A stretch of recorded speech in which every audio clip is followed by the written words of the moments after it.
ವರಮಹಾಲಕ್ಷ್ಮಿ ಹಬ್ಬ ಬಂದೇ ಬಿಡ್ತು. ಹಾಗೆ ವರಮಹಾಲಕ್ಷ್ಮಿ ಆದಮೇಲೆ ಹಾಗೆ ಕಂಟಿನ್ಯೂ ದೀಪಾವಳಿವರೆಗೂ ಹಬ್ಬ ಇದ್ದೇ ಇರುತ್ತೆ. ಹಾಗೆ ಎಲ್ಲ ಪೂಜಾ ಸಾಮಗ್ರಿಗಳನ್ನು ಕ್ಲೀನ್ ಮಾಡಲೇಬೇಕು.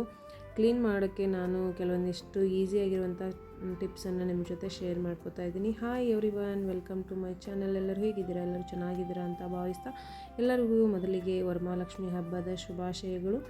ಈಗ ನಾನು ಮೊದಲಿಗೆ ಇಲ್ಲಿ ಒಂದು ತಾಮ್ರದ ಅಥವಾ ಹಿತ್ತಾಳೆಯನ್ನು ಯಾವ ರೀತಿ ಬೇಗನೆ ಕ್ಲೀನ್ ಮಾಡ್ಕೋಬೋದು, ಮನೆಯಲ್ಲಿರುವಂತಹ ವಸ್ತುಗಳನ್ನು ಯೂಸ್ ಮಾಡಿಕೊಂಡು ಏನು ತಿಕ್ಕೋದು ಉಜ್ಜೋದು ಏನೂ ಬೇಡ, ಜಸ್ಟ್ ಅಪ್ಲೈ ಮಾಡಿದರೆ ಸಾಕು, ಕ್ಲೀನಾಗಿ ಹೋಗ್ಬಿಡುತ್ತೆ. ಯಾಕಂದರೆ ಪ್ರತಿಯೊಂದು ಹಬ್ಬದಲ್ಲಿ ನಾವು ಪೂಜಾ ಸಾಮಗ್ರಿಗಳನ್ನು ಕ್ಲೀನ್ ಮಾಡಲೇಬೇಕು. ಯಾಕಂದರೆ ಇಷ್ಟು ದಿನ ಎಲ್ಲ ಸ್ಟೋರ್ ಮಾಡಿ ಹಾಗೆ ಇಟ್ಬಿಟ್ಟಿರ್ತೀವಿ. ಪೂಜೆ ಟೈಮಲ್ಲಿ ಅಷ್ಟೇ ಅವನು ಹೊರಗಡೆ ತೆಗೆದು ಕ್ಲೀನ್ ಮಾಡೋದು ಒಂದು ಹರಸಾಹಸ ಅಂತಲೇ ಹೇಳ್ಬೋದು. ಯಾಕಂದರೆ ಹೆಣ್ಮಕ್ಳಿಗೆ ತುಂಬ ಟೆನ್ಷನ್ ಆಗೋದು ಅಂದರೆ ಪೂಜಾ ಸಾಮಗ್ರಿಗಳನ್ನ ಕ್ಲೀನ್ ಮಾಡೋದು.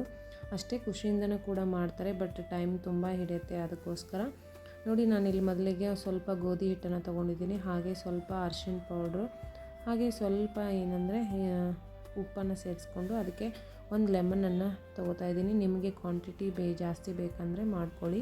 ನಾನಿಲ್ಲಿ ಸ್ವಲ್ಪನೇ ಮಾಡಿ ತೋರಿಸ್ತಾ ಇದ್ದೀನಿ. ನಾನು ಕೂಡ ತುಂಬ ಐಟಮ್ಸ್ ಇದೆ, ಬಟ್ ಎಲ್ಲನೂ ವಿಡಿಯೋ ಮಾಡೋಕ್ಕಾಗಲ್ಲ. ಅದಕ್ಕೆ ಸ್ವಲ್ಪನೇ ವಿಡಿಯೋ ಮಾಡಿ ತೋರಿಸ್ತಾ ಇದ್ದೀನಿ, ತುಂಬ ಲೆಂತಿ ಆಗುತ್ತಂತ.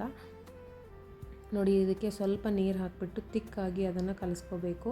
ಯಾಕಂದರೆ ತುಂಬ ತೆಳ್ಳಗಾದ್ರೂ ಚೆನ್ನಾಗಿ ಅನಿಸಲ್ಲ, ಮತ್ತು ತುಂಬ ಗಟ್ಟಿಯಾದರೂ ಕೂಡ ಚೆನ್ನಾಗಿ ಅನಿಸಲ್ಲ. ನೋಡಿ, ಈ ರೀತಿ ತಿಕ್ಕಾಗಿ ಇದ್ದರೆ ಸಾಕು.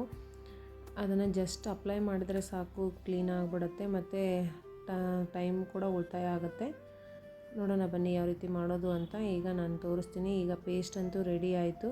ಮನೆಯಲ್ಲೇ ಇರುವಂಥ ಸಾಮಗ್ರಿಗಳನ್ನ ಯೂಸ್ ಮಾಡಿಕೊಂಡು ಈ ರೀತಿ ಮಾಡ್ಬೋದು. ಕೆಲವೊಂದಿಷ್ಟು ಜನ ಲೆಮನ್ ಮತ್ತು ಉಪ್ಪನ್ನಷ್ಟೇ ಯೂಸ್ ಮಾಡ್ತಾರೆ, ಹಾಗೆ ಹುಣಸೆ ಹಣ್ಣು ಉಪ್ಪು ಕೂಡ ಯೂಸ್ ಮಾಡ್ತಾರೆ. ಬಟ್ ನಾನು ಇಲ್ಲಿ ಪ್ರತಿ ಹಬ್ಬ ಆಗಿರಲಿ ರೆಗ್ಯುಲರಾಗಿ ಪೂಜೆ ಸಾಮಗ್ರಿಗಳನ್ನು ಈ ಟಿಪ್ಸನ್ನೇ ಫಾಲೋ ಮಾಡಿ ಕ್ಲೀನ್ ಮಾಡ್ತಾ ಇರೋದು. ನಿಮಗೂ ಯೂಸ್ ಆಗುತ್ತೆ ಅಂತ ನಿಮ್ಮ ಜೊತೆ ಶೇರ್ ಮಾಡ್ಕೋತಾ ಇದ್ದೀನಿ.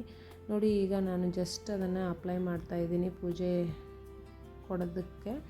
ಅದನ್ನೇನು ತಿಕ್ತಾ ಇಲ್ಲ, ಏನೂ ಇಲ್ಲ, ಜಸ್ಟ್ ನಾನು ಅಪ್ಲೈ ಮಾಡಿ ಹಾಗೆ ಒಂದು 2 ನಿಮಿಷ ಬಿಡ್ತೀನಿ ಅಷ್ಟೇ. ಅದೆಲ್ಲ ಕ್ಲೀನಾಗಿ ಬಂದುಬಿಡತ್ತೆ. ನೋಡಿ, ಕೈಯಿಂದನೇ ಪೇಸ್ಟ್ ಎಲ್ಲ ನಾನು ಅಪ್ಲೈ ಮಾಡ್ತಾಯಿದ್ದೀನಿ.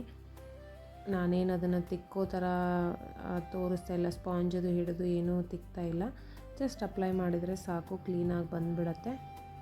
ಬಟ್ ನಿಮ್ಮ ಮನೆಯಲ್ಲಿ ನೀವು ಯಾವ ರೀತಿ ಅಂದರೆ ಟಿಪ್ಸನ್ನು ಫಾಲೋ ಮಾಡ್ತೀರಾ ಅಂತ ನನಗೂ ಕೂಡ ತಿಳಿಸಿ, ನಾನು ಕೂಡ ಟ್ರೈ ಮಾಡ್ತಾನೆ ಇರ್ತೀನಿ. ಈಗ ನಾನು ಚಂಬಿಗೂ ಕೂಡ ಅಪ್ಲೈ ಮಾಡಿ ತೋರಿಸ್ತೀನಿ. ನೋಡಿ, ಇದಕ್ಕೆ ಡಾಟ್ಸ್ ಎಲ್ಲ ಬಿದ್ದಿದೆ ಅಲ್ವಾ, ಆ ಡಾಟ್ಸು ಹೋಗೋಕ್ಕೂ ಒಂದು ಟಿಪ್ಸ್ ಹೇಳ್ತೀನಿ. ವಿಡಿಯೋನ ಎಲ್ಲೂ ಸ್ಕಿಪ್ ಮಾಡಬೇಡಿ, ಪೂರ್ತಿಯಾಗಿ ವಿಡಿಯೋ ನೋಡಿದರೆ ನಿಮಗೆ ಗೊತ್ತಾಗುತ್ತೆ.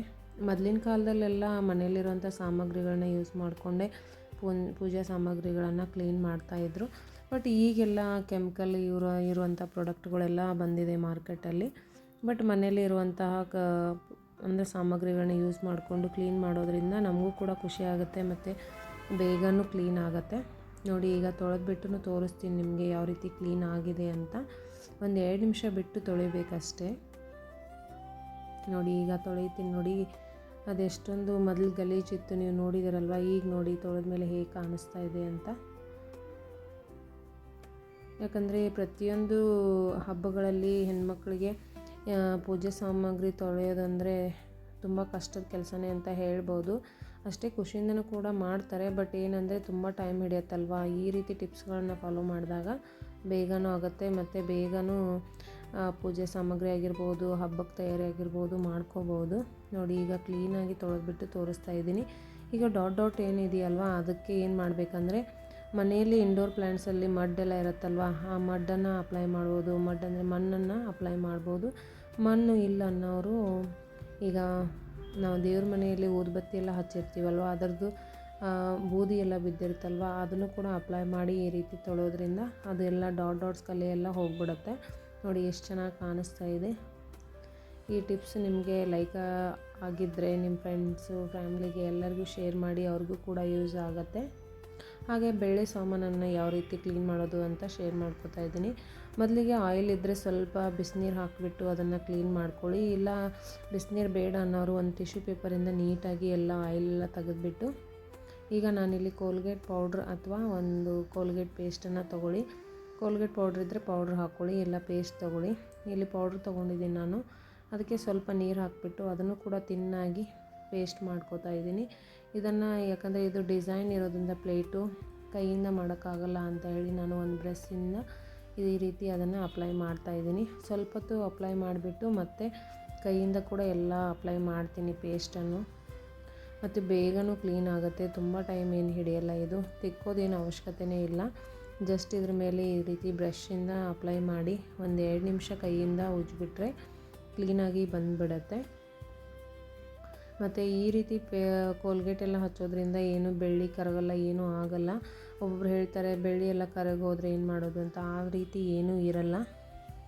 ಯಾಕಂದರೆ ನೀವು ಗೋಲ್ಡ್ ಶಾಪ್ಗೆಲ್ಲ ಹೋದಾಗ ಕೇಳಿದರೆ ಅವರೇ ಹೇಳ್ತಾರೆ, ಇಲ್ಲ ನಾವು ಕೂಡ ಬೆಳ್ಳಿ ಕ್ಲೀನ್ ಮಾಡೋಕ್ಕೆ ಕೋಲ್ಗೇಟ್ ಪೌಡ್ರ್ ಅಥವಾ ಕೋಲ್ಗೇಟ್ ಟೂತ್ಪೇಸ್ಟನ್ನು ಯೂಸ್ ಮಾಡ್ತೀವಿ ಅಂತ ಹೇಳ್ತಿರ್ತಾರೆ.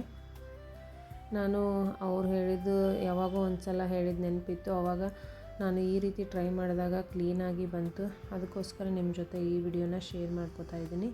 ಇದನ್ನು ಕೂಡ ನಿಮ್ಮ ಫ್ಯಾಮಿಲಿ ಫ್ರೆಂಡ್ಸ್ಗೂ ಶೇರ್ ಮಾಡಿ, ಅವ್ರಿಗೂ ಯೂಸ್ ಆಗುತ್ತೆ. ವರಮಹಾಲಕ್ಷ್ಮಿ ಹಬ್ಬಕ್ಕೆ ಆಗಿರ್ಬೋದು, ಮುಂದೆ ಬರುವಂಥ ದೀಪಾವಳಿ, ಗಣೇಶ ಚತುರ್ಥಿ ಎಲ್ಲದಕ್ಕೂ ಹೆಲ್ಪ್ ಆಗುತ್ತೆ.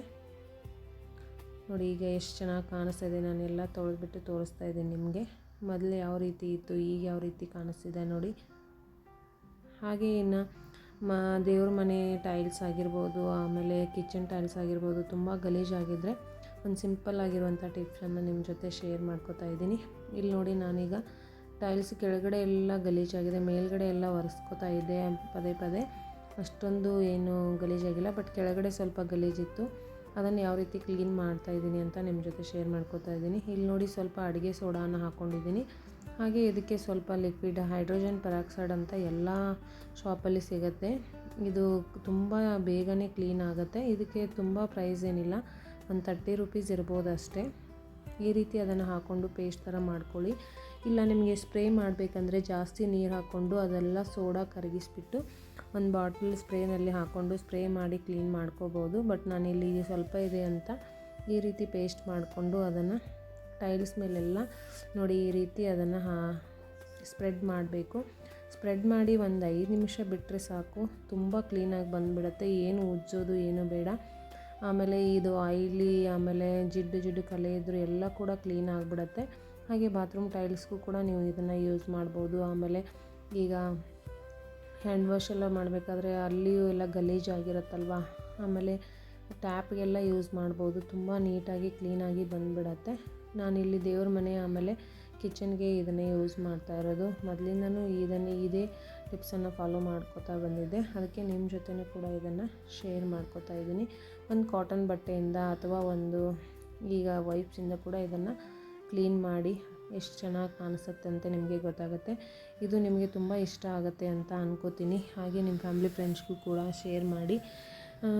ಫಸ್ಟ್ ಟೈಮ್ ನನ್ನ ಚಾನಲ್ ವಿಸಿಟ್ ಮಾಡ್ತಾಯಿದ್ರೆ ಸಬ್ಸ್ಕ್ರೈಬ್ ಮಾಡ್ಕೊಳ್ಳಿ. ಹಾಗೆ ಪಕ್ಕದಲ್ಲಿರುವಂಥ ಬೆಲ್ ಐಕನ್ನ ಪ್ರೆಸ್ ಮಾಡಿ ಆಲ್ ಅಂತ ಕೊಡಿ. ನಾನು ಹಾಕುವಂಥ ಎಲ್ಲ ನೋಟಿಫಿಕೇಷನ್ಗಳ ವಿಡಿಯೋ ನೋಟಿಫಿಕೇಷನ್ ನಿಮಗೆ ಬರುತ್ತೆ. ಹಾಗೆ ಮತ್ತೊಂದು ರೆಸಿಪಿ ಅಥವಾ ಕಿಚನ್ ಟಿಪ್ಸ್ನೊಂದಿಗೆ ಮತ್ತೆ ಸಿಗೋಣ. ವಿಡಿಯೋ ನೋಡಿದ ತಮ್ಮೆಲ್ಲರಿಗೂ ಧನ್ಯವಾದಗಳು. ಎಲ್ಲರಿಗೂ ವರಮಹಾಲಕ್ಷ್ಮಿ ಹಬ್ಬದ ಶುಭಾಶಯಗಳು.